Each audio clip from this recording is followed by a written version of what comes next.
अल्लाह ताला ने इस दुनिया में एक ऐसी कौम को भी देखा जिसने अपने ही बनाए हुए खुदा को खुद ही खा लिया। ये उस दौर की बात है जब इस्लाम से पहले अरब के लोग ज़हनी तौर पर इतने गिर चुके थे कि जो चीज़ उन्हें ताकतवर या फ़ायदेमंद लगती उसी को खुदा मान लेते थे।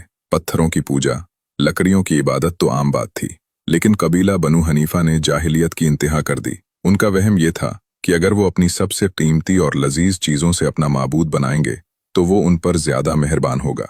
उन्होंने बेहतरीन खजूरें पीसीं, उसमें खालिस मक्खन, पनीर और आटा मिलाया और हलवे जैसी एक चीज़ तैयार की, फिर उसे तराश कर बुत की शक्ल दे दी। वो उस लजीज खुदा के सामने सजदा करते और समझते यही उनकी खुशहाली की ज़मानत है। लेकिन फिर वक्त बदला। नज़द के इलाके में एक भयानक कहत पड़ा। दाना दाना खत्म हो गया। भूख दरवाज़ों पर नाचने लगी। जब घर का सारा अनाज खत्म हो गया तो पेट की आग के सामने उनका सारा ईमान ढेर हो गया।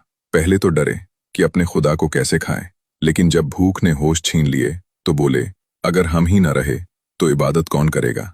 और फिर कबीले के लोग अपने ही हाथों से बनाए गए उस माबूद पर टूट पड़े, उसे नोच नोच कर खाने लगे और कहते जाते, हमारा खुदा कितना मेहरबान है। जब मुश्किल आई तो उसने अपनी जान देकर हमारी भूख मिटा दी। आखिरकार हमारा खुदा ही हमारे काम आ गया। जब ये बात पूरे अरब में फैली तो लोग उन पर हंसते थे और कहते थे, बनु हनीफा ने भूख मिटाने के लिए अपने रब को ही ज़बह कर डाला। सोचिए, जिस माबूद को इंसान अपनी भूख मिटाने के लिए खा जाए, वो इंसान की तकदीर क्या बदलेगा।